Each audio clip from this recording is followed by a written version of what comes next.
evening, good afternoon, good morning, or whatever time anyone anywhere might be.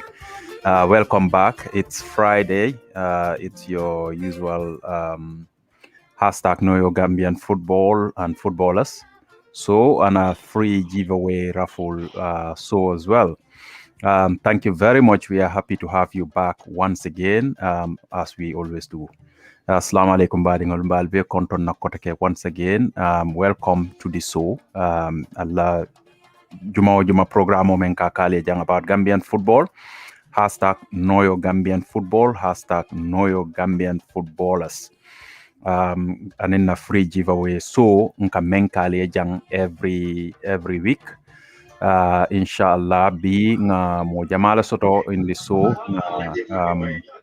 mfango soto jang buba soto me alon ka telebe sony host later nyato demanding nga mbay camera fanan soto le habib fall fanan be join lam majanne as usual inshallah man nuyu len yeen yep once again di len wax welcome back to our usual Friday hashtag Noyo football hashtag Noyo Gambian footballer so kon nuñ ko dee defee rek every Friday fii lañ dee ñëw ñu defal leen seen show bi we are back again inshallah tey nag si kanam tuuti dinaa jox hosting bi di Buuba Fala Boy mooy control hosting bi inshallah waaye balaa loolu rek mbaay ma bàyyi ges yi yëpp duga ñu nuyuwante ak suñ fans yi yëpp we have a lot to discuss about hopefully some of you who have been following our Facebook forum and the page will see some of the topics we'll be talking about.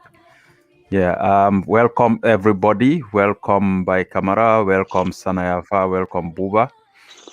Buba, welcome to the show.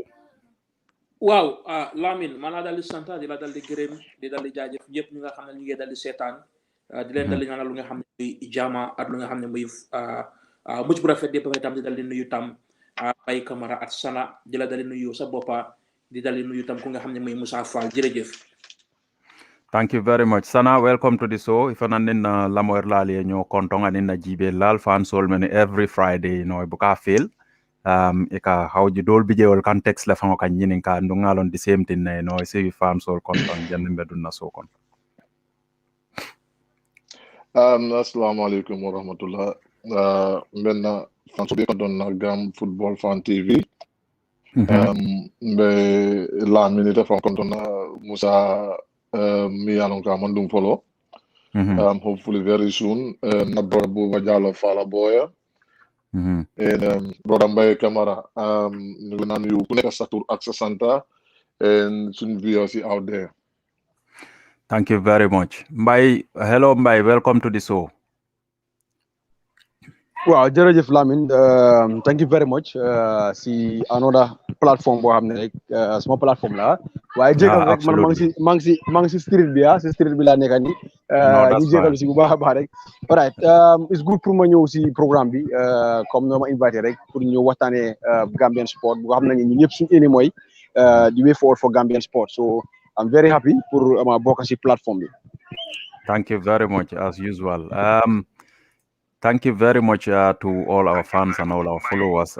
Today, inshallah, swing topics, there are like 4 points that we want to discuss about. First of these topics is going to be obviously the past week has been a little bit of talk on the Gambia under-20s problem in Morocco, which I wouldn't even call it a problem, I don't think. But of course, there's been a little bit of talking points about this thing. And of course, I would like to shed a little light on it. I don't want to drag on it because it's not important now. Everything is resolved. But just for the benefit of our fans and of course, our trusted followers, I would like to share some few words about this issue and then we move on about it because we don't need to drag. We have more important things coming in Gambian football. Just to make things clear, I personally did not sit down and cook up a story to bring it out just to create chaos and confusion somewhere.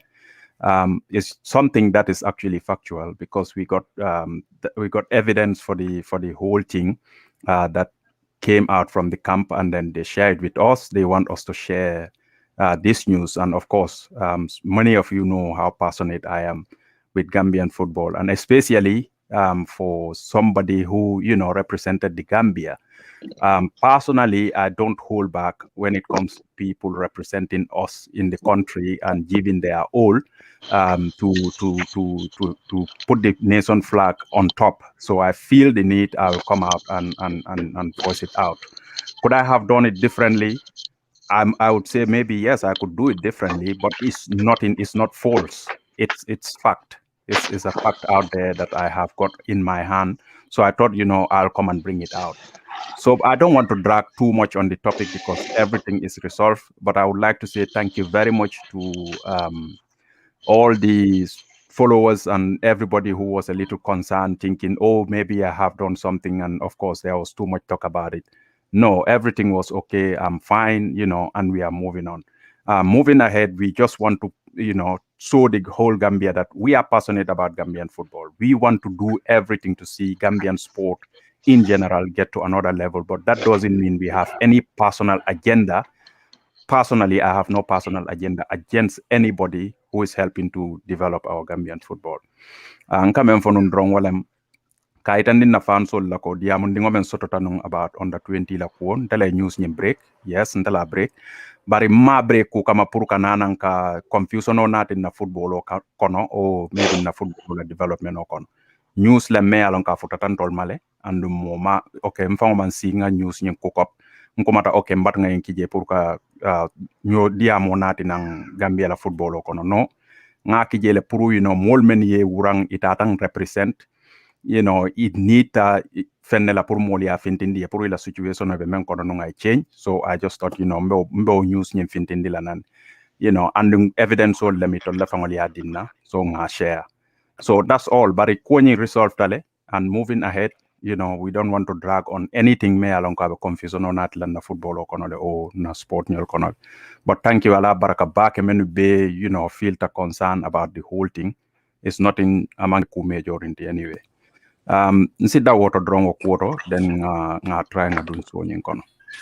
All right, Buba. Thank you very much. Yo mabaila nga duga si so bitay. Maybe the router is closed. I'm not having good internet. Wow, jërëjëf bu baax a baax Lamin wala nga dali dugg si di programme rek ñu dali dalal ku nga xam ne mooy Habib Fall. Habib ñu dali la bàyyi nga dali nuyoo wala ñu dali dugg si biir programme bi.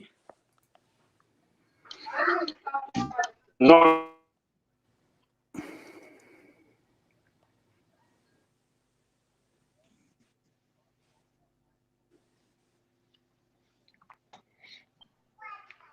Hello. Well, hello, Habib. Once again, thank you very much for having me once again. It's the same program, Gambia Football Fans TV. We are happy to be back. As usual, we have very, very, very interesting topic to talk about today. So, Alhamdulillah, Taimo, I'm not very late. As you already know, my policy goal project with the Satan Brikama against BK Milan.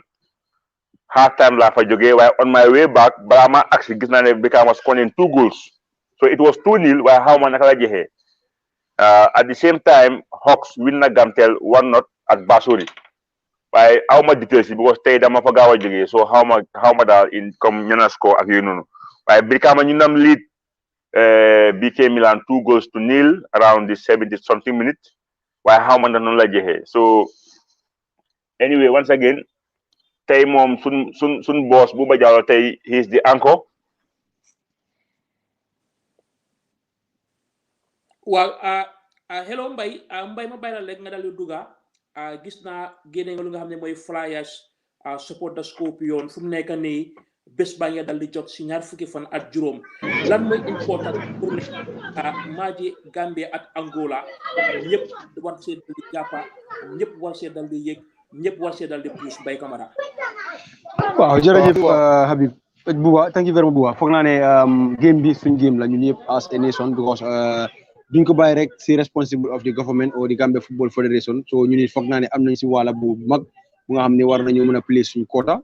Loolu waraloon sax every 2 or 3 days dinañ génne ay flyer bu nga xam ne rek dinañ ko publicize jam ko si social media bi mooy WhatsApp mooy Facebook Instagram Twitter so lii yëpp pour mun a sensitize people bi ne am na lu nga xam ne lu war a xew nga xam nañ ne Covid bi right now moom mooy gën a ma disrupt nit yi waaye it's important tamit pour nit yi xam lan moo nekk di xew ni Gambia dafa war a dafa am a very important crucial game bu nga xam ne war na ko play against ñi di ama Angola so léena war nañ ko wax suñu nit yi mooy ne buñ jëlee game bi very easy buñ jëlee game bi very easy because dóor nañ Angola in Angola 3-1 dañoo ñëw fii Banjul dóorale non du demee noonu because soo xoolee Angola si World Cup qualification bi gars yi génne Gambia ñu dem nag si ama Africa Cup of Nations bi ñu dóor leen biir Angola so lii war nañ see jàngi lu bëri so loolu wararoon ñuy génne all these flyers pour rek mun a woon public bi ne lii moo nekk di xew mun a woon government ak football fédération bi ne lii moo mun a xew waaye si biir programme bi dinañ waxtaan lu bëri lu nga xam ne man lu ma foog ne government ak football fédération bi war nañ ko mën a def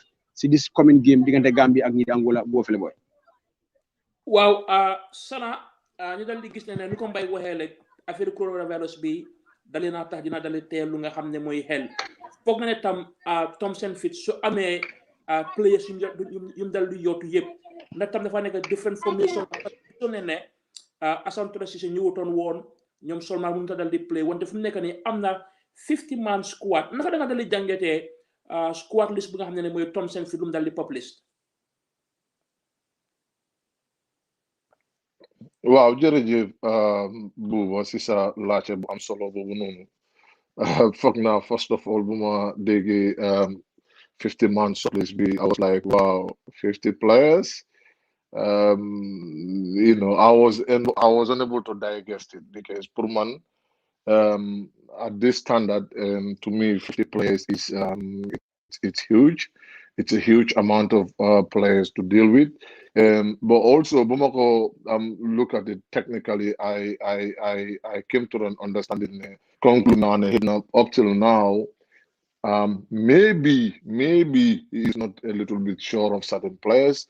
And so to be on the safer side, Motamu or that bunch of players, that's that huge amount of players. But I think in any sense, right inside his mindset, he will have the players that he will want to work with. Hopefully we will get all the players on board. I mean, players on board, it is up to him. It is up to him to choose from the lot. But I know that there are a certain number of players that are core players. And those are important, very, very important to be part of the team. Coming our next Solmar was unable to be part of the team, and for some reasons because he was diagnosed with COVID in Gabon. But looking at Sol coming in again, I'm not quite sure what the coach is gonna do. But I've seen some notable inclusions in the team, and I'm not expecting him to change his tactic because that is what brought him this far. But there is always a room to improve. There are certain specific areas that needs a lot of improvement. And my model I'm important. I think there is no room for complacency in this game. Angola we defeated and one that doesn't definitely mean that the job is done. In fact, this is one of the most important jobs that we ever had in our hands. And this is the most important job the coach has technically, tactically, and this is the most important job the players has on the pitch. This is the most important job the federation and the government people have, because it doesn't matter how we get the win, we should get the win. This win, it is what is going to dictate what we're going to do the next game.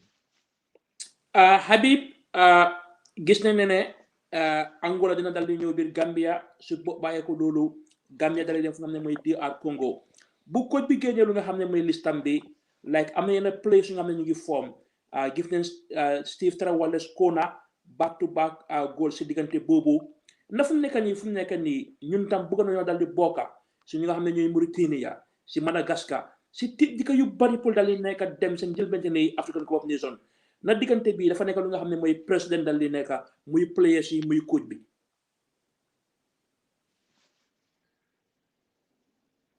coach bi moom ku ko xam sin bu mu ñëwee Gambie dafa am teamam mooy moom dafa am play yoo xam ne when they are fit ñoom la moo use. ñu mel ni ñaan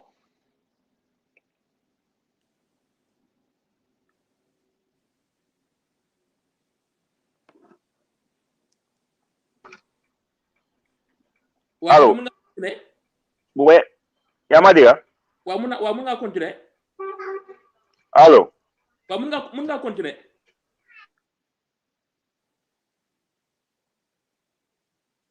waa Mbay waa Habib mun nga continuer.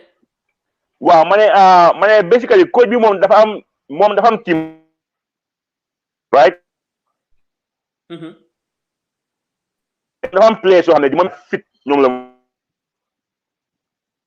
and then mu ngi am results so the fact ne mu ngi use those players and mu ngi am results you don't have much to say about it because ñun suñu interest mooy win doesn't matter yan player la mooy use in as much mu ngi use players te mu ngi win yow doo mën na wax lu bari waaye tamit football tamit dafa am yoon am loi because football dafa nekk game boo xam ne dañ ngay pick squad bi based on merits yaa ma understand te right now ñi nga am players yoo xam ne they are really doing good for example Sirif Siñaan is really playing well and then this Ali Sow is playing well waaye the most important thing mooy coach bi ñëpp xam ne dafa maintain the core of the team mooy ñi nga xam ne ñoom la day use and mu ngay win so man hence ne dafa use the same players and then you am results man duma complain because the players you more use are all Gambians and if they are fit to play they can play but so you say players yoo xam ne nekkuñ di play active football ngay win say boo ko play you am a negative results the coach will be blamed for that because dañ ko wax ne you have all these players ñoo xam ne ñu ngay play consistently with their clubs ñii ñu ngay score goal ñii ñu ngay defend really well nga bàyyi ñooñu nga indi ñoo xam ne nekkuñ di play active football then he will be held responsible but the fact ne mu ngay win alhamdulillah ñun loolu lañ bëgg na continuer waaw waaye dafa war a understand ne this game is the biggest game of Gambia for now because game bi alone mun nañoo qualify lo because of li ñoo ñaan mooy su Gambia mu ne win Angola at home Gabon win Congo away game over it means qualifying before going to Congo for the last game I think ne every Gambian lu moo ñaan mooy Gambia win home Majam and Gabon win Congo but for now on a 50 players which is a bit it's way too much 50 players because coach bi yàgg na with the team xam na players yi xam na ñëpp xam na ñuy play wut the fact ne on a 50 players moo xaw a jaaxal nit ñi waaye am nañu wane it's because of corona maybe some players duñ ko mën a make so mu ne xaaral mu oo 50 so from this 50 anybody koo xam ne dafa càng du mooy ñëw mun naa oo the other players so balaa maa mën a make suma final conclusion dama xaar bam all the 25-man squad or the 23-man squad we face Angola but so far so good ñu ngi ko wish all the best because moom mooy coach bi so ñun Gambians lañ ñun liñ bëgg a mooy ñu qualify doesn't matter who is at the helm but so far so good. Mbay ñu delluwaat si yow rek wala nga dugga lu nga xam ne mooy rôle government bi ak rôle fédération bi ak general public bi yow waxtaan nga Ali Sow waxtaan nga Thompson Fit ndax Ali digga moom léegi boo ko nañ ko suñ ko ooyee dina dal di ñëw na tam dem fa dal di def turam lekk bu nekk sarax. waaw si issue of Ali Sow soo bàyyee xel bu baax a baax waxtaan bu nga xam ne def naa ko ak moom laaluñ benn boor si wàllum li national ama team bi luñ doon gën a waxtaanee mooy ama achievement yu nga xam ne mu ngi koo def foofu si biir li di clubam bi ak lan la mun a def even su fekkee ooyuñ ko si national team bi moom benn tey woon na ne Gambian la suñ ko ooyee as a player dina leen play suñ ko ooyut dina support li di national team bi as a fan waaye nag lu moo wax rek mooy ne it's a collective work it's a team work pour ñëpp mun a xeex ba gis ne Gambia mun a qualified si AFCON for the first time si history Gambia so foog naa ne it's important pour ñu mun a indi all the available players su nga fekkee ne ñu ngi available te suñu leen ooyee dañoo ñëw ñu oo leen ñu ñëw play because tey coach yu bëri jaar nañ fii pour mun a bugg a qualifier loo Gambia mënuñ ko qualifier loo so foog naa ne coach Thompson su fekkee moom ñëw na tey bi war a mun a qualifier loo Gambia foog naa ne loolu tamit beneen record la si CV am moom mi di coach Thompson loolu tamit beneen record la si Gambia government ak tamit fédération bi seen président bi Lamin Keba Bajo so lii nekk na lu nga xam ne collective work la so foog naa ne comme noo ko waxee rek 50-man squad bu nga xam ne indi nañ ko ndax ama Ali Sow sarax la si 50-man squad bi loolu diñ ko mun a waxagum right now ndax sarax na ndax du sarax waaye tamit gis nañu nag waaye si man to be honest jarutoon ñu isi all this 50-man squad si man suma gis-gis because ñu ngi jël excuse of corona waaye nañ xool yeneen réew yi nga xam ne ñu ngi oo seen national team bi doo gis ñu all this 50-man squad wala 50-man squad dañoo oo di maximum of 24-man squad lan moo tax man mënuma understand lii benn tey lan moo tax suñu players yi ñuy war a ne ok seen club si joxuñ leen permit pour ñu mën a dem te nga xool yeneen clubs yoo xam ne ñoo gën a rëy some of our players ñoo play ñu seen clubs yi ñu ngi naa bàyyi ñu ngi ñëw play si seen Africa Cup of Nations nga xool lu mel ni Sénégal amul kenn ku des Congo amul kenn ku des si buñ dooree Gabon amul kenn ku des Gambie rek laa gis ñu wane ne players yi mënuñoo ñëw ndi CAF ak FIFA dañ sign board bu nga xam ne waaye foog naa ne dañ ñu war a respect suñu players yi dañ ñu war a respect bu baax a baax xam ne ñu ngi jubal lu nga xam ne loolu history la si ñoom pour ñu war a mun a def Gambie ñu qualified because dina ne trop ñu qualified de waaye ñoom as the players dinañ bokk si history boobu noonu bu nga xam ne dinañ wane in 2001 player bu mel ni Buba Fele Boy moo ñu qualified loolu so foog naa loolu ndam la waaye dinañ ñëw si loolu bu baax a baax waaye ndax Ali Sow ak yeneen players yi sarax la ndax du sarax di nga ko mën a wax right now comme ni ko Habib waxee rek mu ngi indi team bu mu bugga mu ngi win coow du am because as far as mu ngi indi team ñu ngi am di 3 important point ñu ngi dem du si mun a am benn complete waaye su fekkente ne dem nañ mu indi team bu nga xam ne tey Gambie mënu koo méeg kon coow li yëpp si moom la moo dellu so foog naa ne moom coach Tom dafa war a bàyyi xelam bu baax a baax ngay neex ñëpp a ngi kontaan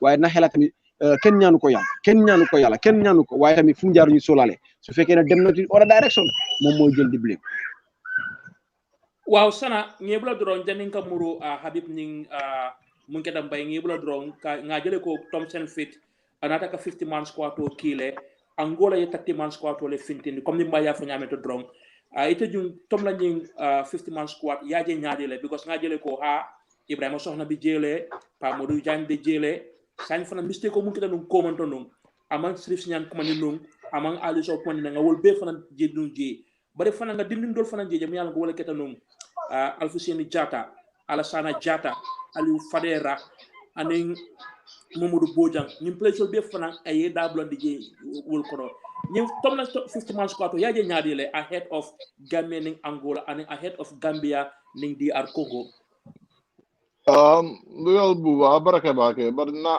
ngamirante ngan opinion no di wala already it is important that nga fa ni mande ka wala during a squad on in at the beginning company ko wow 50 players does it really worth to 50 player commandi I don't think so and to me I think that's a big call when he's not still certain with some of the players at the Milbo 50-man Lesotho because if not there's no reason you only have 2-legged game and then you would wanted to have a squad that is very sizable but naraja ayake reason me ad na ake mo malom bari ngami moy ayaf walen ko in situation with COVID and stuff like that na I need 50-man team on squad to me the good thing is na jala play al commandi mi yalon ko moli a feel ko en tol commandi la people like Ali Sinan and the others na feel ko all they doing enough in their clubs for commandi but na jele comment to Fernanda squad on bondele mi yalon ko I 50 play I play okay professional Lesotho amane commandi on this final list and then Molana I be pretty much all about the pre diama cola right now the opinion no be but not ko de 15 number of players it is too much for a national team min nyanda fala le dron Tomlin I at the position so he can do what he feels like alafta wala kala but for Martin more for the observational people wouldn't say and I think to me 50 players it doesn't definitely need private player commanding. Get the committed players, because player Jeremy Alonko, I mean, they are ready to play. And then I believe every player is ready to play for your country. Well, I can categorically tell you that 100%. The thing is, at the handle for player to play, there is something that we need to figure out. And I understand that there are a lot of things involved.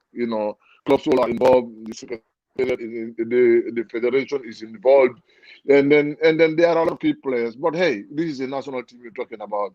These players want to make history for themselves, and it was me I know very well. So obviously, just make sure that be very straightforward in your dealings, and then everything would be fine.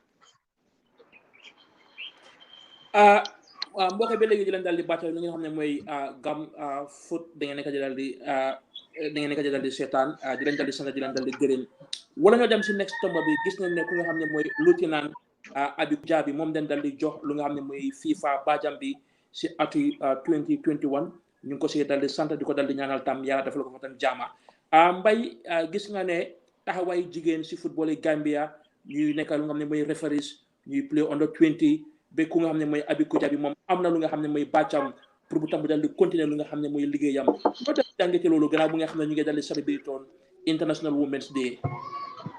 waaw it's a good move pour ama jigéen yi because tamit soo ko bàyyee xel nekk na lu nga xam ne dinañ ko rafetlu bu baax a baax so lii dafa wone rek ne jigéen ñi si boppam am nañu wàlla si sport especially in the Gambia here because soo bàyyee xel bu baax a baax female league bi rek nekk na lu nga xam ne rafetlu nañ ko bu baax a baax am na réew yu bëri yu nga xam ne amuñ female league waaye gis nañ ne mu ngi xew fii tamit refli yi tamit gis nañ tamit refli yu bëri yu nga xam ne ñu ngi officier ama si league bi astuma sax si female league bi si boppam sax léegi sax si first division bi sax gis fa female league si refli si female left si mooy line si wala central refli boo xam nga gis nañu ñëw so foog naa ne it's a very good move tamit gis nañ tamit rek su competition amee on a CAF level léegi tamit Gambia tamit seen refli si jigéen lañ di mën a yóbbu so lii nekk na a very good move so lii encouragement la pour ama ndaw yu jigéen yi nga xam ne ñu fi Gambia pour rek ñu bàyyi xel bu baax a baax luy xew nañ dugga si sport ndig ne jamono bi flag yi Gambie mu ngi gën a dem si kaw si wàllum li di reflis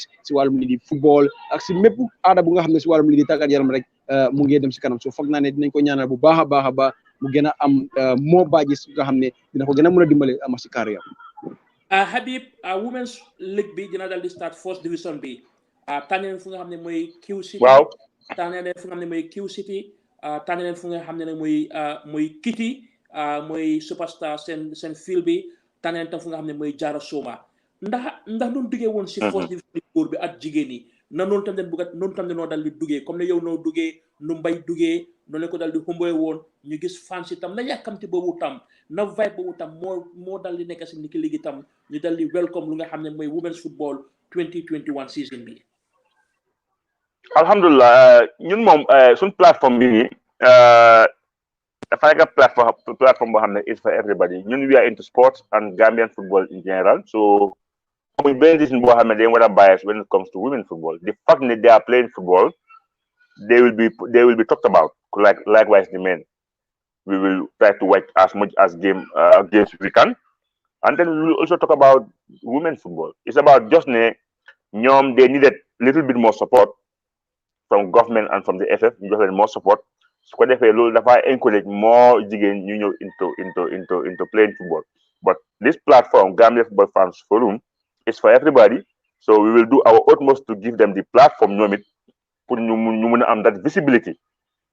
Man tamit di fag ne su ma nekkee Gambia fii nii dinaa bëgg find time to go and watch their games and then I will take some pictures comme nu ma defee this xam nga di nekk di post about this male football the same thing should be given to the women football so pour ñu balance because ñoom sax they need that support women football so nekk na loo xam ne yàgg nañ ko xaar so finally mu ngi ñëw start si so xëy na am na maaj yoo xam ne dafa nekk sooma dafa hard pour nga dem ba sooma si sànni jéem dafa xaw a difficult waaye maaj yi nga xam ne ñoo ci digee comme man fu ma nekkee nii Q City is not far from me so it will be nice to go to Q City and watch our football because su nekkee ne yow amuloo time pour si sànni women football you cannot have a say doo am dara lay wax so if you want to talk about women football it means you have to watch the league pour nga mën a xam lanay xew seet ndax referees yi baax nañ seet ndax the level of playing field baax na seet ndax am nañ what it takes to compete with other African countries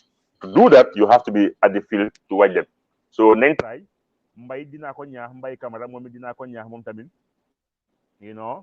moom tam mu gën a yokka lu moo def when it comes to women football even though mu ngi ko def waaye mu gën a redouble his effort because moom mooy the main man here in the Gambia so moom tamit mu jox leen the much needed visibility buñ need because ñun li nga def nii du si xaar FF du si xaar government ay Gambian lañ am nañ role to play so duñ si xaar kenn ku ñu si fekk alhamdulilah ku ñëw tamit li nga xam ne ñun mun nañ ko dinañ ko def so women football di ñëw nii dañ ko xam nga dañ ko rafetlu bu baax a baax a baax a baax e sana ngajale ko women's football fanang abe nala atin mela ay start bari ngajale fanang ñu watal ko no bawo me musol le jura kan ila international women's day ngajale ko abi kujabi FIFA ayala bajo soto pour franka lafa sanyi nalal fanang ite wo karang nyaade le comme ni musol teng they are actively in FIFA in WAFU in CAF mi an ko be ika bo gambe anu fanang ika traka ligol le play imam musul ligol le bangono to ke ligol le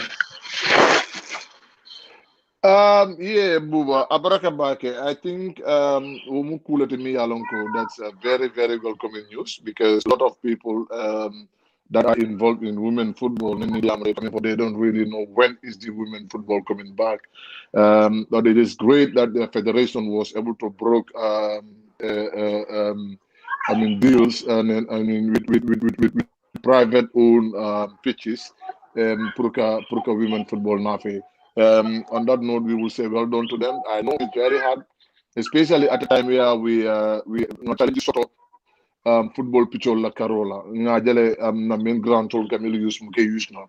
But I think this is gonna go well. In fact, seeing women football having games in Jasoma, for me, Alanko is very, very significant. And as well using Q City and then Kitty is definitely gonna bring those community back, our community into football because of late how the people of Basori are too much into the game. So this is brilliant. This is the way to go. And then talking about Abby, I am always proud to talk about this sister, and because I'm very fortunate. Abby when he was starting his refereeing career. You know, I remember one time, this is a funny thing that I always share with people, and I even share it with her. And Berabe referee started, he came to Nema, and then like they were on our Navetan. And, you know, we all know this Navetan, how tense it is sometimes. And then, you know, they are most yada, and then people are, you know, insulting everywhere. I flag off, I go buy now. Hey, guy, nobody, this goes to the game. One day you will be there and you're gonna ignore everything. And I feel so much proud. I feel so much happy for her that she went through all those stigma and then everything that all the difficulties we face in football, Abi overcome everything. And you know, it has to be said, this badge that is issued to him a few days ago, it's only renewed. That shows he's been doing a great job for the past 5 years. Abi has been a FIFA badge holder, but you know, FIFA with their code of conduct, you will make sure that you pass all the exams every year to be able to renew your badge. And she's been at the top level for quite a while now. Kudos to him. There are other great referees in the country. Aisatu, and then the other referee, female referee who officiated at the African Under-17 in Senegal. I mean, it's great. It's great to see our sisters coming into the game and making names for themselves. And kudos to the Referees Association. You know, they're doing extremely good job. And this is what we expect. Even though I said it, I keep on saying it. Gambian referees and Gambian coaches are the one who suffered much into football. Even though, against all odds, we're doing our utmost best to make sure that we serve the country. mbokk yi ba léegi rek lu ngeen xam ne mooy week 9 si GFF Division 1 mu ngi dalee tàmbale tey Brikama United door neen BK Milan ku nga xam ne mooy Moustapha Njie Adama Mane ñoo dal di score Hawks dal di door lu nga xam ne mooy Gamtel ku nga xam ne mooy Boubacar Sonko ñu dal di ko oyee si Deko kooku moo dal di score match yi nag yu dina rëy Fortune neen dal di xëcc wante ak ñu nga xam ne ñooy Elite United foofu si goal project bi si dimanche lu nga xam ne mooy Real de Banjul ak lu nga xam ne mooy Walidan dineen dal di xëccoo ñu ngi dal di am tuuti announcement rek wante xam naa ne si kanam tuuti rek mbay su daañalee dineen dal di ñëwaat lu nga xam ne mooy announcement bi mbay ñu dal di gis Fortune ak Elite Fortune dal di jege fu nga xam ne mooy goal project bi ndax tam Elite dineen dal di am li si seen biir boppa bi ñoom seen coach yi seen fans yi pour ñu dóor unbeaten record yi ñu nga xam ne ñooy Fortune football club. All right.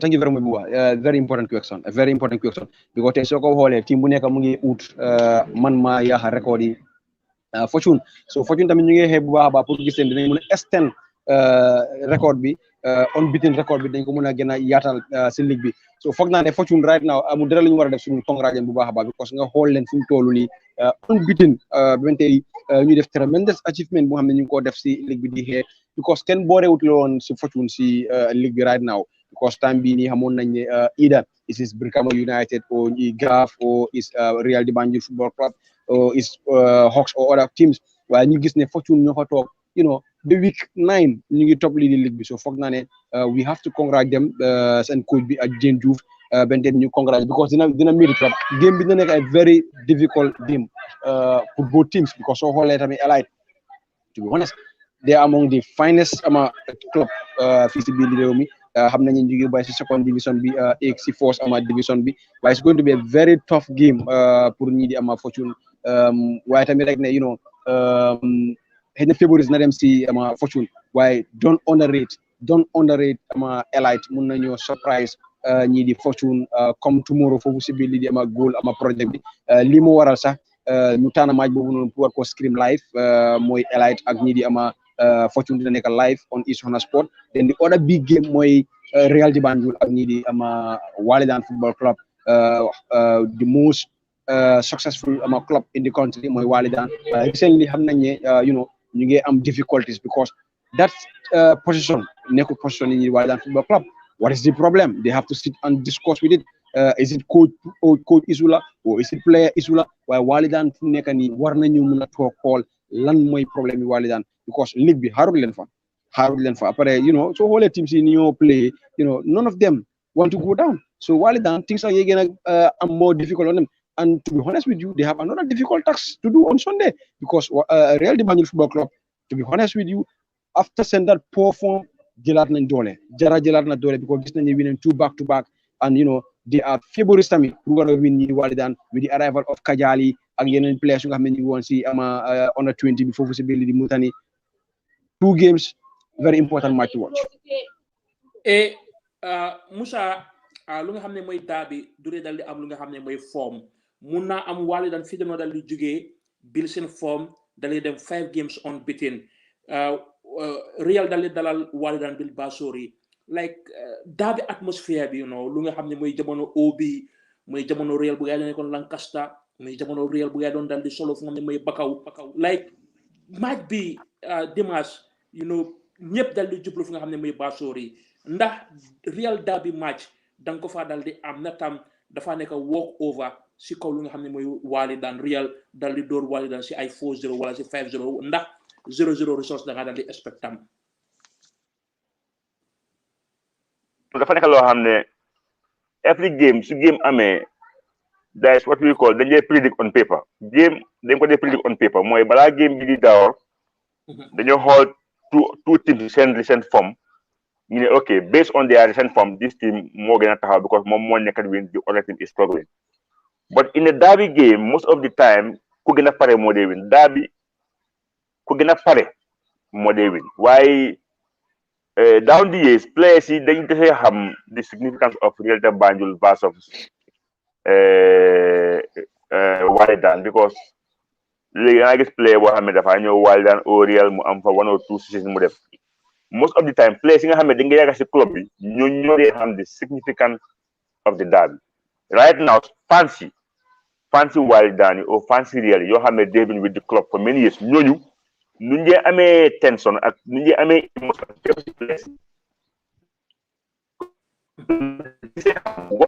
this derby is all about so compare derby long time ak léegi dinañ ko ooyee derby in terms of the history between the two clubs waaye players yi sometimes dañ dee live up to expectation because ñoom they don't know ne lii match bi is the biggest match in our league because Real Walidan is the biggest match in our league waaye ndax players yi ñu ngee dundal loolu comme lu ko Willy di dundee o Pa Samba o Aliou Bey ñooñu ni ñu ko dundee ndax that same feeling mën naa transpire si players yi loolu is the biggest question mark but talking of the history is the biggest match in our league without a doubt, because two of the biggest teams in our league may play. Why, based on what's happening, while then you get struggle, I don't know why, because Snake players get players, Snake coach coach, because 4 years when the team was struggling, back to first division. Most of the time, they get joined 4 days. I will not do that, because when Walidan was sinking, 4 days was there. So it's going to be a very difficult game, because right now, Real New over pressure. Because most people are expecting Real to win this game. Most people. Walidan, you get struggle. Real New will win. You understand? But football is not what we write on paper. It's what's going to happen on the field. From a fan point of view, I expect the boys to step up and win. But if Walidan happens to step up and win also, it's a possibility, because they need a springboard to come back. The winning Real the Banjul, Walidan's biggest joy, because it's their arch rival, fiercest rival of football. So ñom su gaay winning Real the Banjul, lolu mën na inspire ñu perform, and then it could change their season. But also, Slen Real Dore mentally mën stop, and it might hinder their season. But we expect, we are expecting to have a very good game on Sunday at Basori. It's a pendulum, mën na swing either way mën na swing. Di nga gis derby man derby amut form. Ku gëna paré, team bu gëna paré moy win. Man loolu la gëm ci derby. Not ne so xolé just yagut in England, Man City were on a winning streak bo xamne kenn mën leen stop. Manchester dafa win tay elek mu draw. But on a derby day, Manchester ñu mu step up mu win Man City, which lo xamne la nit ñi am nga nobody expect it to happen na. So moy rek lu ma wax rek, derby game team bu gëna paré moy win derby. Man loolu la gis. Waaw, kon gis na ne Gambia Football Coaches Association ñu ngi dal di yëgal ne kii comme ne mooy Jane Diouf dal di nekk amee la ngay biir Fortune mu dal di nekk coach of the month si weerum February, gannaaw bu nga xamee ne biir February problème boole na lu nga xam ne mooy 10 points out of 12 points yi ba pare tam ëllëg tam match bu important tam mu ngi ko dal di xaar démbale man doon dal di seetaan coach bu nga xam ne tam teglante woon na lu nga xam ne mooy coach of the month ñetti yoon, Jane dal di ko def ñaari yoon may woon ku nga xam ne mooy Sol Kouyaté, ñu ngi ko dal di ñaanal tam suuf sere si koom na tam ñu dal di laa bàyyi tam nga dal di dugg ku nga xam ne mooy Jane Diouf dal di am lu nga xam ne mooy back to back coach of the month sa xarit sa andi jàmm ku nga xam ne mooy Sol Kouyaté tam amoon na ko woon tam tegle woon na ko woon tam ñetti weer tam mu ngi ko dal di jël, wante ne ngàcce ngalama tam ku nga xam ne mooy Jane Diouf ñu dal di ko bàyyi la nga dal di dugg si faana boobu. Jërëjëf Buba, li mbégte bu réer la to announce ne Jane is the Gambia Football Coaches Association Coach of the Month Award for February. I think Lee is very, very significant, and that shows me he is definitely doing a great job with Fortune over the past few years. This is just the harvest of the great job he's been doing. And so in the month of February is like he has 4 clean sheets in the he collected like I think 9 points from a possible 12, which is very, very impressive. And I think he's definitely on the right track. Right now he's a team to beat. And this is what we need. We need competition, and there are other coaches. They're doing extremely well. They are still unbeaten in the league, but they're doing extremely well with a lot of consistency. The likes of Sejuve of Ports Authority, the likes of Major Sen of Elite United. These are teams you have to look up to them. That is why we have a cracking game tomorrow. These are 2 beaten teams in the league, and then Fortune, Elite. These are teams that knows. I remember. So the first division, we train on the same pitch. We didn't train new train. And the first game we had in Brikama was like, wow, it was the best game I have seen for quite a while in Gambian football. I'm telling you, in terms of the quality of the game, in terms of the determination, the hunger, You see everything, all the ingredients. And then tomorrow's game is no exception. And I believe that these are two teams. They are making, amends in their own rights. And then I think it's a definitely game to watch. And then it will be brilliant as well, for people around the globe to be able to watch this game live. And then I think kudos to Mike and his team. They're doing a great job. We're just looking forward and said a big congratulations. A big congratulations to Jane Juve, a technical team, for keeping their ground. So tight, and then doing extreme good job. Congratulations to them. Sana jali membro mbay ko malo no dron. Nga jele fana Birkama United be BK Milan booty like 2 goals. This is their second win. The 6 games of goal be ya draw le. Anu fana ko mi afanya fana Real de Banjul ning wala dani be ñoo sabala fana mi alon ko ise derby game bari watu dol fana be je derby bu ko form soto comme ni Habib ya fa ñamento United nataka City booty dan Gabriel City katano 22 on games beaten comme ni this weekend mi alon ko week 9 na data mo le fan sa comme ñu no da super weekend bari yaji yeg maji so je ñaadi le anu fana maji so fana mi alon ko wala soto bi Hawks nataka gamtel win 1-0 nga fa ñamento BK Milan fly nataka phoning Birkama United tema 2 goals mi alon ko wala katanu Mustafa Njai aning Adama Mane wala nataka coach modela min nasi la second win dia la ñi season ko no. Well, it's only shows that every team is beatable in the league. Ngajele Hawks was struggling at the beginning of the league, together with Birkama United. But Ngajele Birkama also like consistency in the Birkama United, has not been the Birkama United we've seen at the beginning of the league. That shows all the teams are prepared. All the teams are definitely ready to move forward. And looking at other teams, I think BK Milan also has been doing extremely well since the beginning of the league. Last year they struggled very well. In fact, they were at the relegation zone. Mia and they parted company with their most experienced head coach, and then Ngajeba Ansu came in also to take the helm, and he's been doing a great job. And I think this shows that we had a very good competition among our teams right now. But no team is bigger than the other. Every team is beatable in the country. Birkama, they were champions 2 seasons ago, at top of 1 season ago, because last season competition was null and void. So they are the current champions. So I think it is a crisis time, I would say, because the team was struggling to have some consistency. But this win, I believe, is going to motivate them, is going to bring back some confidence, and I hope they can build on this, to stood their ground, because Birkama is one of the teams that has been doing very, very well for the past 5 years in the league.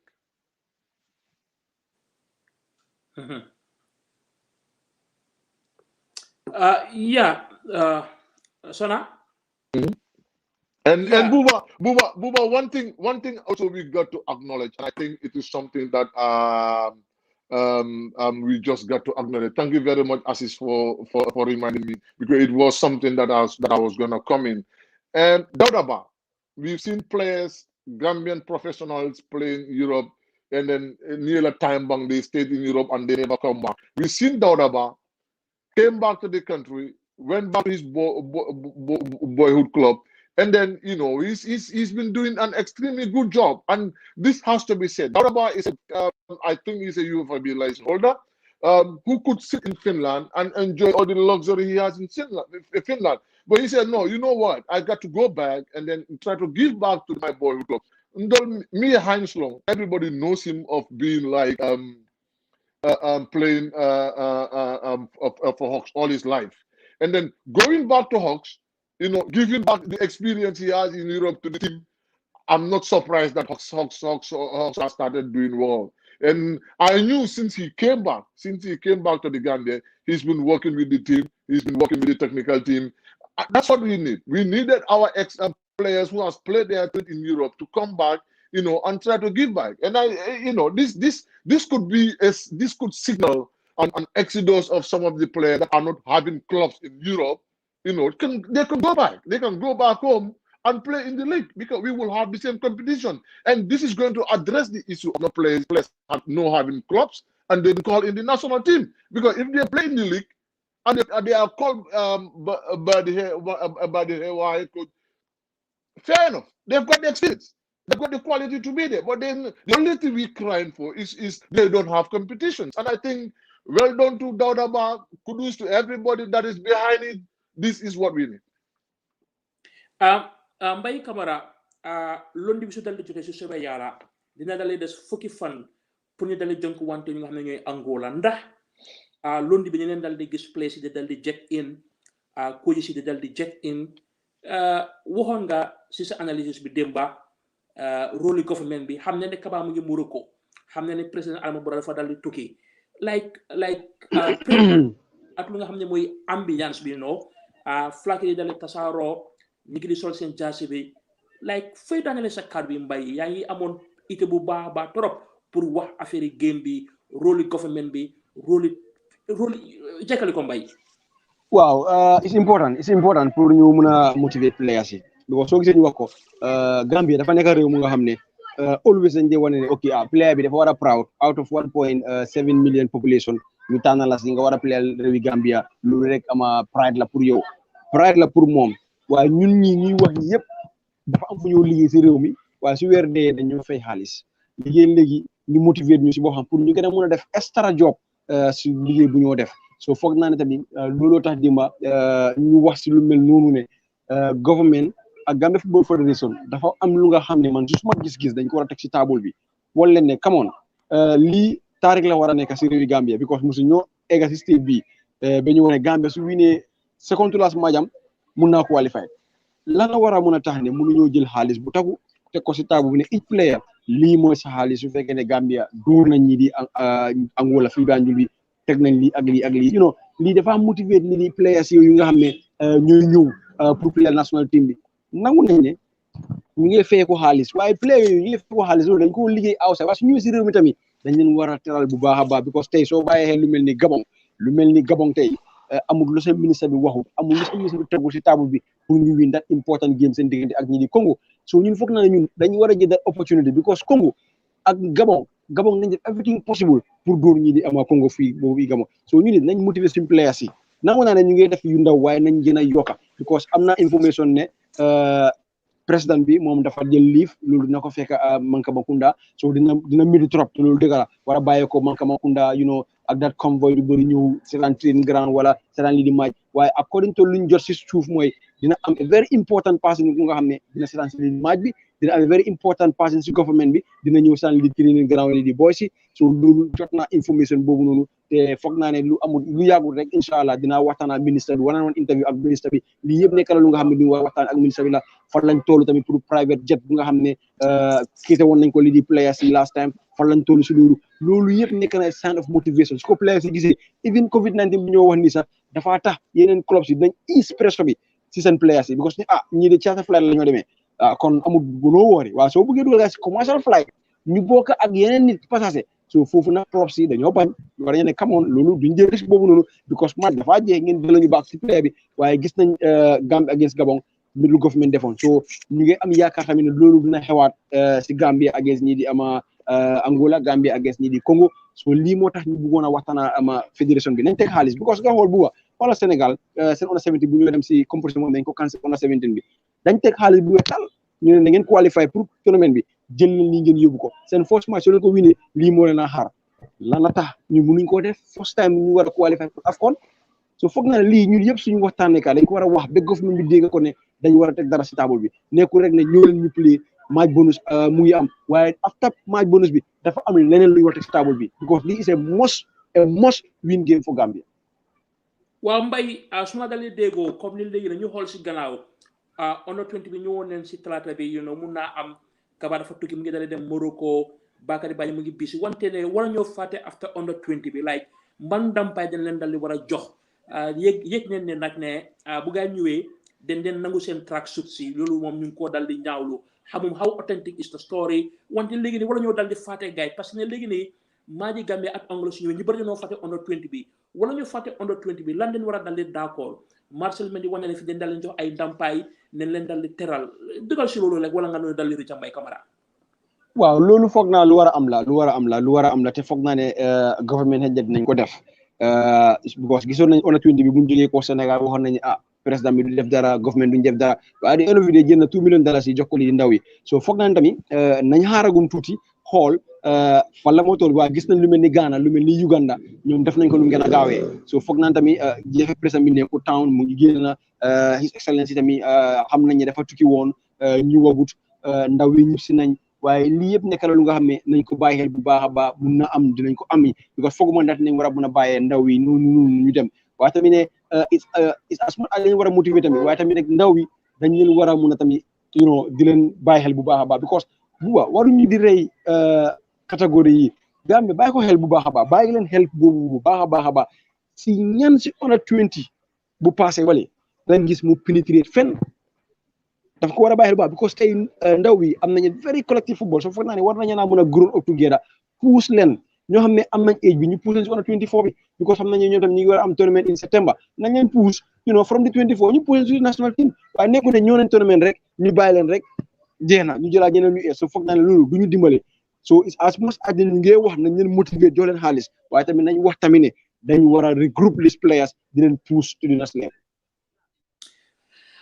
Sana coach Sana ba léegi rek amoon nga jaaxle mun naa am Covid bi because like players like ñu nga xam ne ñooy Solmar ñu ngi dal di am lu nga xam ne mooy injury xam nañ incident am be lu ko dalee dal lu nga xam ne mooy Gabon loolu am really doubtful ne Solmar dina dal di ñëw lu nga xam ne mooy match bi wante loolu suma xalaat la waxuma moom waxuma coach bi wante yaakaar naa si lu dal di jàngoon last time bi bu dal di des fu nga xam ne mooy Gabon ay ñaari semaine bi pare léegi ni mu ngi am injury tima bi probably ko bàyyi dafa dal di métti Alassane Mané tima bi catégoriquement waxoon na ne duñ ko dal di bàyyi Roma bàyyuntoon ku nga xam ne mooy Ibrahima Dabo so léegi nii nit ki nekk di dal di am Covid bu baax a baax wante ne like 10 moo léegi nii almost ay 13 moo des pour this crucial lifin ndax nama nga tam midee itam di dal di waxantoo game bi ambiance si dal di lifin ñu war a dem uti ji njiiri ñu war a naafila ñu war a dal di naafila ñu war a isi bonus bi ñu isi match bonus bi noo gisee match bi daal parce que waxtu ba noo jàmbat waaw jërëjëf comme li nga wax rek si players yi man foog naa ne man si suma xam-xam bu gàtta si football national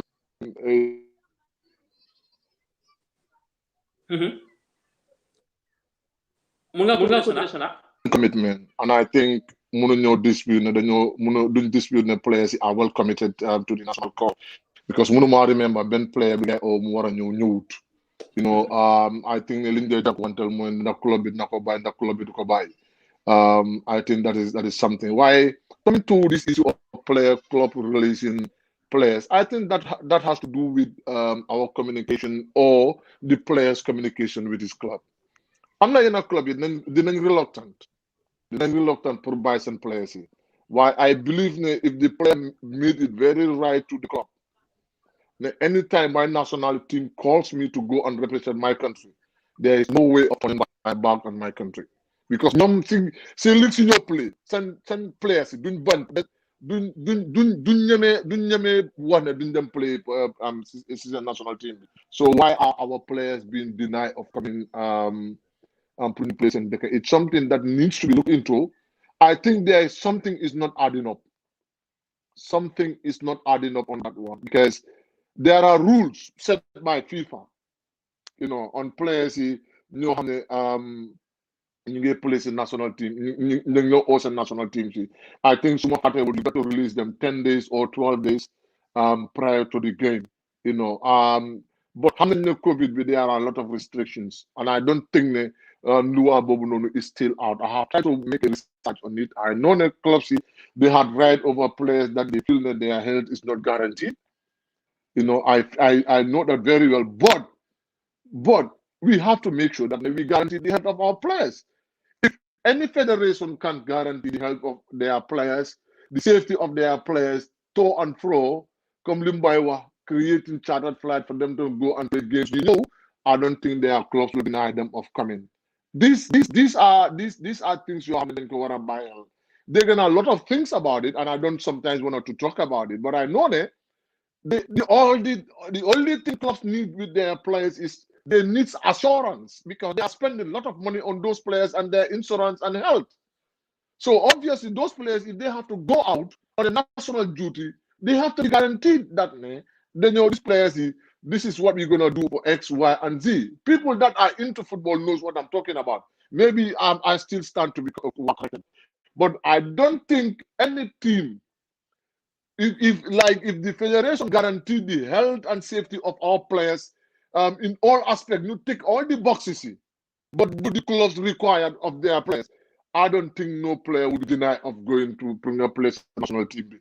Like I said, and I would say it over and over and over, something is not adding up in terms of these players not coming to play for their national teams. Something is not adding up.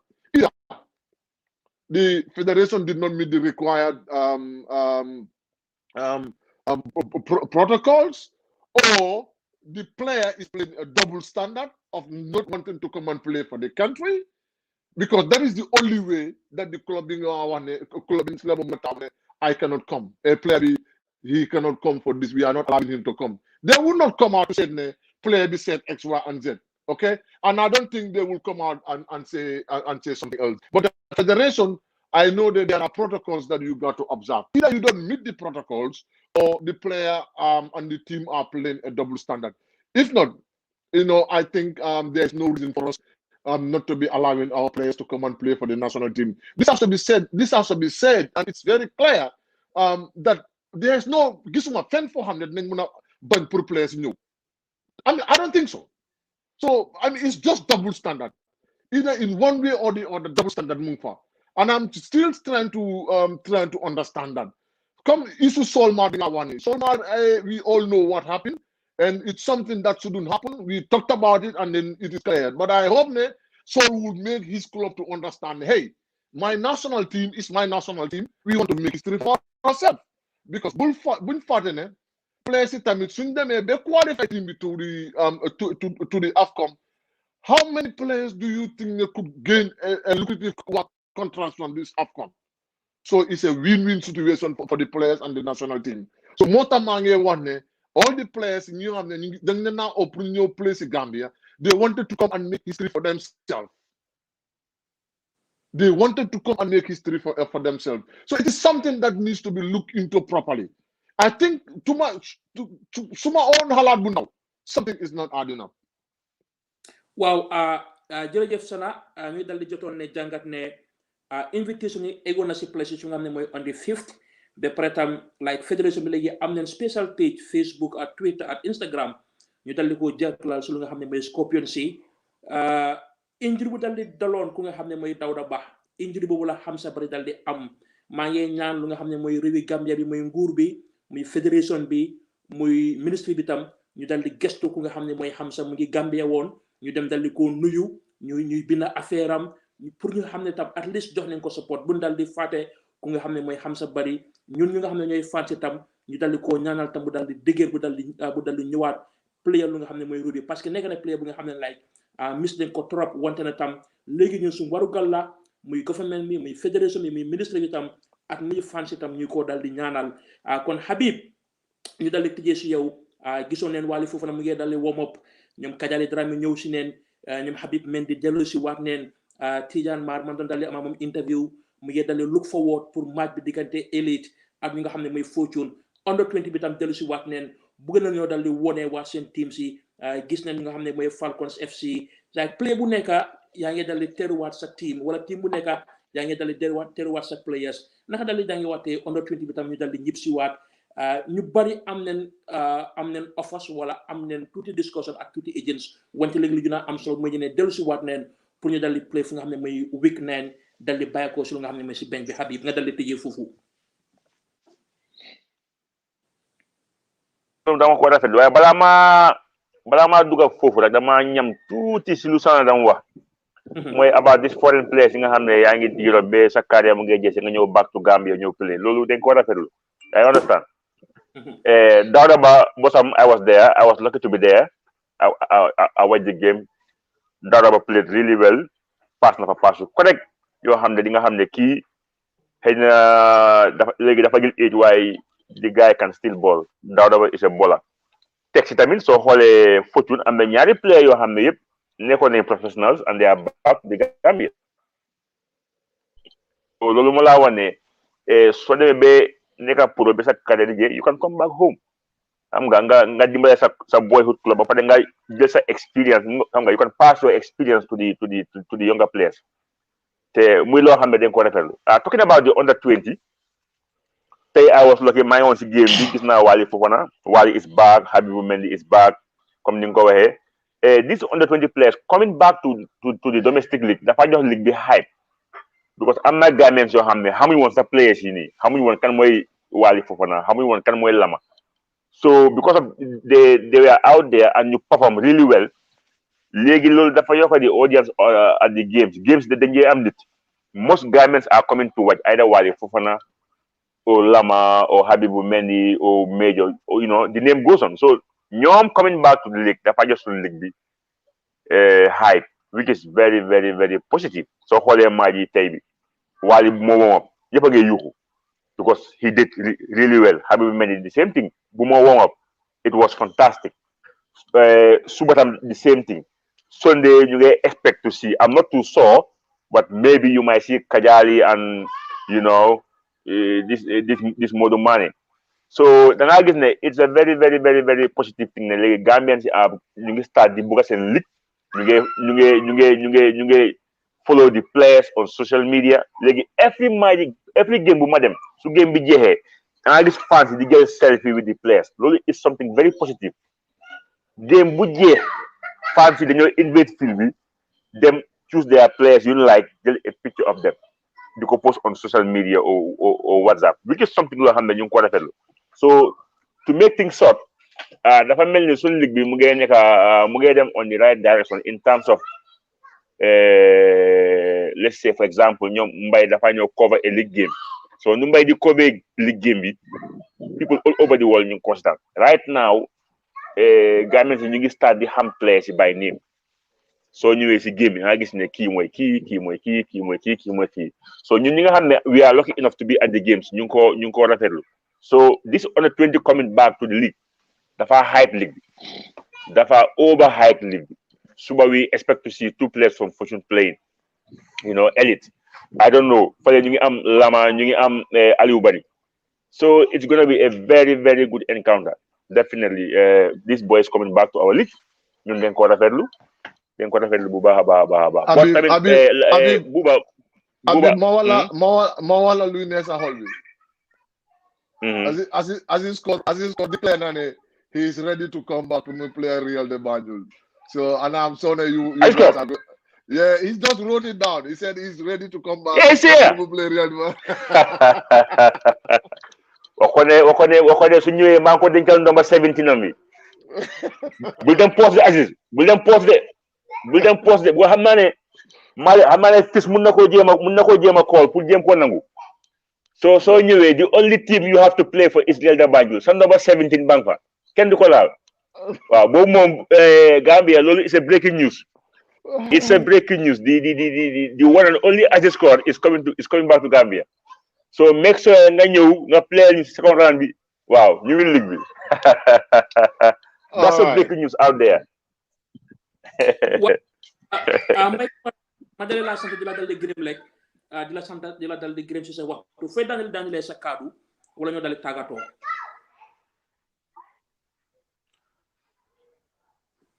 wa Hello Mbay buba please buñ jeexal soo bi te waxuñ ndampaay bi nga xam ne moom la under 20 bi disaaf waaw waaye xale yi day yaakaar di media Habib man soo laajee sama opinion dama la wax ne comme gars yi ñëpp si nañ and then let's allow the authorities to do what they got to do ñu ngi naa seet ñu ngi naa déglu because we should not be just jump pour ñu make a conclusion on certain things sometimes no I'm not talking about conclusion ñun fii I understand depuis xale bu ñëwee ñun dëkk buñ nekka ñun xamante ne dëkk buñ nekka Gambia fii soo bàyyee mu seet dara du xew dañ nekk dëkk boo xam ne soo waxu tee duñ la bàyyi xel man lu ma xam naa ko lu ma laa wax dama ko xam waxuma ne waxuma no waxuma ne ñu spéculer. I'm not trying to speculate. Dama ne. Yeah.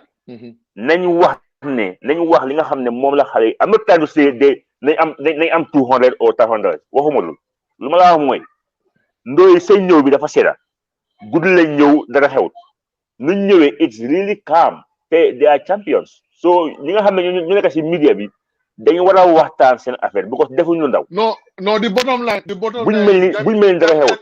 Gambian media they had a lot of improvement to make in terms of putting national interest first because I feel like they have not been putting a lot of good attention to this to this team. I think that has to be said.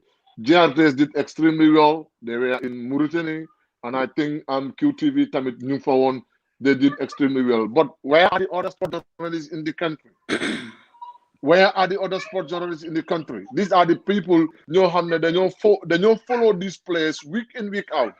And I think it's been very, very quiet.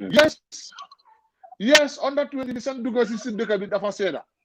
But it came in a lot of controversies. It came in with a lot of controversies. Players send them Morocco be problem important one tell you get for the rumor of strip online, all those things we are going on, and I think the federation wouldn't go down well with the federation, which I understand their position. If the news is a fake news, it is not right, but it is what it is. That doesn't mean that the players doesn't deserve to be welcome, and then the Gambian population to know that these players are in town. Okay. And yeah, but talking about those even tracks, but who them one because man defna I personal calls. Yeah. Man some information more. They were not stripped of their tracksuit. Yeah. They were asked to return it. Yeah. Yeah, I understand. They were asked to return it. To make that clear, that's always been the norm of Gambian football. Man, all these years that I'm into Gambian football, I know the teams who travel outside, them competition, they return materials, then they retire materials. Where? I know it's on the Where? But where do they normally retire? No, then after going home or immediately? It is not at the airport. It is not at the airport. No, it is not at the airport. And I understand it. They are giving the jerseys that they've been the same tour, which is normal. No, that's normal. Because one personally, I'm not playing. You must code you them then see competition. You know, in the jersey, you don't. I still got those games, right? Why? That's always been the norm. But there are specific materials. You know, they are usable. Then could they download back? Then could they? It's not on the same day. Do they make on the same day or at the airport? All I know is that they enjoy a specific time. You download bagasi. Okay, Sana, on that point, is it are you talking about a qualifier round or a tournament? A tournament. Okay. Yep. One of the it's good you will learn. Yeah, especially I tracksuit, they return it back. And then I know they said Jesus in the tour, then you go buy your mom, they give it to you. That's yours. Why there are specific materials like I back and and tracksuit you return it back because they go for retirement. So lima at fofu nonu why lima don moy and suma wahi dem moy suma wahi tay if they are stripped off at the airport which I doubt I think it's not right, and I know that people told me that I know that it is clear that they are not stripped off, so it is something that is a news board that nobody should rely on. Wow, one thing I have to add there, Moy. Gambia should find a very good brand. Bohamne. Going to a tournament, we have to get enough of these jerseys. Team, what the get tournaments and you are IEP Delo tracksuit. Gambia, one not pass a funyo deme tournament, you Delo tracksuit. Let's be honest. Gambia, one not pass a funyo deme tournament, you Delo tracksuit.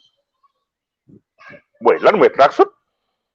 Lan moy tracksuit ñun war nañu passer that level legi lolu is something lo xamne dafa nek something of the past company can have contract if we can have institutions ñu dem ci médé All the companies in the Gambia. You have a one day event. You get tracksuits, you spend thousands of dollars. Hundreds of thousands of dollars. You spend I think the federation can work on it. I know it's gonna entail a lot, but they can definitely work on it. I believe. Man, I understand qualifier rounds nga delo ko, but tournament teams de tournament ko warlo ko topa si ben kaos. Warlo ko topa si kaos.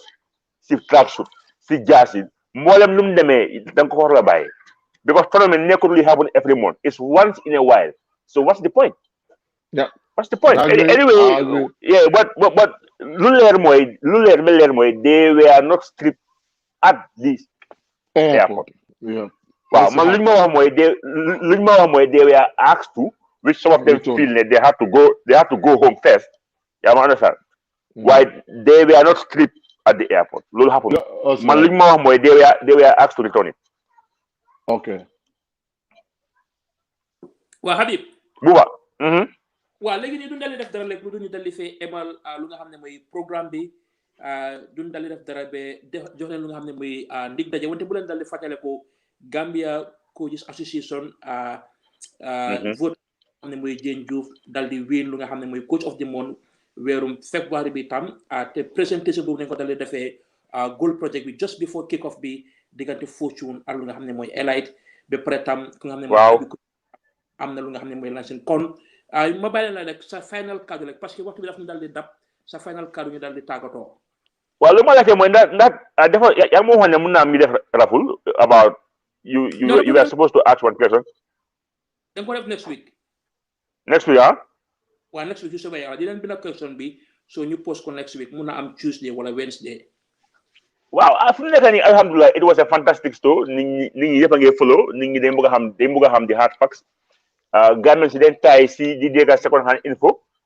Dañ bëgg a platform boo xam ne you will say it as it is doo ko sugarcoat ñun bokkuñ si benn camp amuñ benn agenda towards anybody soo defee lu baax dinañ ko wax soo defee loo xam ne tam du yoon dinañ ko wax so nit ñi buñ ko dee jëlee personal o ne kii daf maa fight ñun amuñ joti fight taluñ ko because ñooñu fële ñoo dañoo fight gars yi ñoom they are just Gambian working in an institution boo xam ne ñëpp a ko bokk soo nekkee di even imam bi sax dañ ko di criticize imam soo nekkee njiit loolu is normal Adama Barrow lu moo dégga kenn si ñoom du ko dégga idée so na ngay understand loolu ne lii yëfi football la is for Gambia nit ñi and their opinion yow yaa choose to be a leader da ngaa nangoo am hard skin you have to be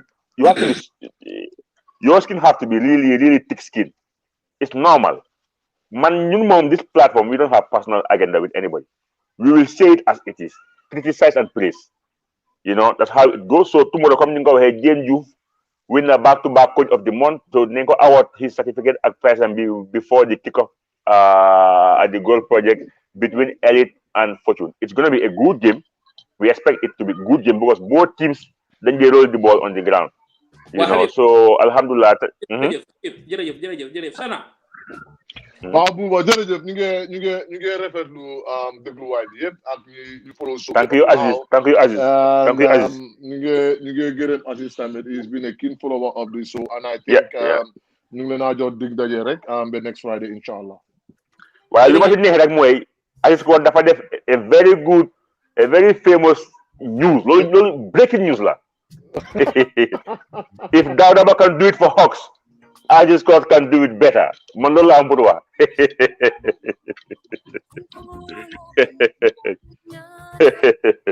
Thank you very much, Musa, and everyone, and of course the host of the show, Buba. I really enjoyed the show today. You know, thank you very much. Wanga dega Musa, be breaking news la the second return of the score. So, Mota, you know, Bubu mom tay nañ ko fa pere. So we have to talk the about most talented, and this it cannot be small. Be the So yeah, absolutely. That's good, you know. But thank you to all of you and of course all the fans following, you know. Mom, you know, definitely I handed everything over to Buba and it was absolutely a great show. Diwah Mbay Camara tamit, thank you so much. Num ñëwé bokk ci show bi. Comme noko waxé la fi. Mbay jambar la. We have no agenda. We have no personal agenda towards anybody.